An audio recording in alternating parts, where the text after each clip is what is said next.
Bismillahirrahmanirrahim. Assalamualaikum warahmatullahi wabarakatuh.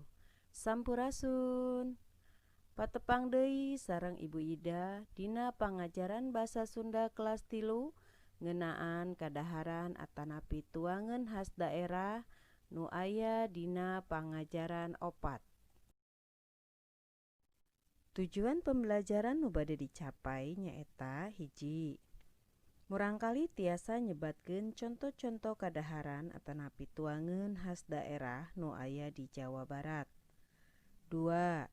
Murangkali tiasa ngajelaskeun bahan dasar nu digunakeun pikeun ngadamel kadaharan atanapi tuangan khas daerah nu aya di Jawa Barat. Kadaharan atanapi tuangan khas daerah nyaeta kadaharan atanapi tuangan nu umumna sok dikonsumsi atanapi dihasilkeun di hiji daerah. Biasana watekna eta kadaharan atanapi tuangan nu aya di daerah teh sok bisa ngagambarkeun karakter ti masyarakatna. Contona dodol. Dodol teh kadaharan khas ti Garut. Dijieunna tina tepung ketan, gula beureum, gula bodas, santen kalapa, sareng uyah. Wajit. Wajit kadaharan khas ti Cililin.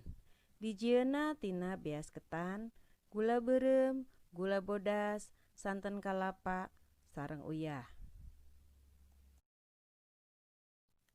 Tauco. Tauco kadaharan khas ti Cianjur. Dijieunna tina kacang kadele. Aya oge nu nyebatna kacang tempe atanapi kacang tahu. Ditambih gula aren, ragi, cai, uyah, tempe, tepung beas, sareng tepung ketan. Tales. Tales kadaharan khas ti Bogor. Sajenis tutuwuhan sabangsa bolang anu sok beutian. Di Bogor, bagian beuti tales sok didahar dijadikeun jajanan ku cara digoreng atanapi diseupan. Kurupuk udang. Kurupuk udang nyaeta kadaharan khas ti Indramayu sareng ti Cirebon. Dijieunna tina campuran hurang, tepung tapioka, tepung tarigu, sareng bumbu-bumbu. Tahu. Tahu kaasup kadaharan khas ti Sumedang. Dijieunna tina kacang kedele. Aya oge nu nyebatna kacang tempe atanapi kacang tahu. Ditambih biang tahu sareng cai. Galendo. Galendo kaasup kadaharan khas ti Ciamis. Dijieunna dina hampas minyak kalapa nu dimasak. Biasana disayagikeun pikeun jajanan. Moci. Moci kaasup kadaharan khas ti Sukabumi.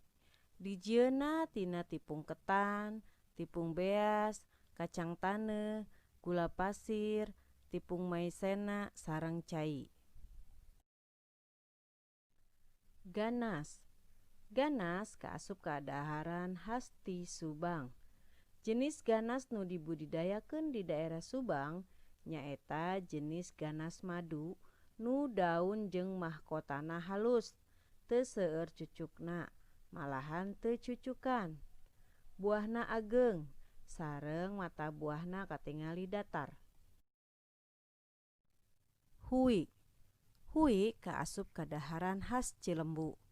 Hui Cilembu langkung istimewa ti hui nu biasa. Sabab pami dipanggang sok ngaluarkeun cairan lengket gula madu nu rasana amis. Hui ieu kalebet ras lokal asal desa Cilembu. Masih seueur contoh-contoh nu sanesna. Mugi contoh-contoh tadi tiasa nambihan kacintaan urang ka kadaharan atanapi tuangan khas daerah nu aya di Jawa Barat khususna. Hatur nuhun. Wabillahi taufiq wal hidayah. Wassalamualaikum warahmatullahi wabarakatuh.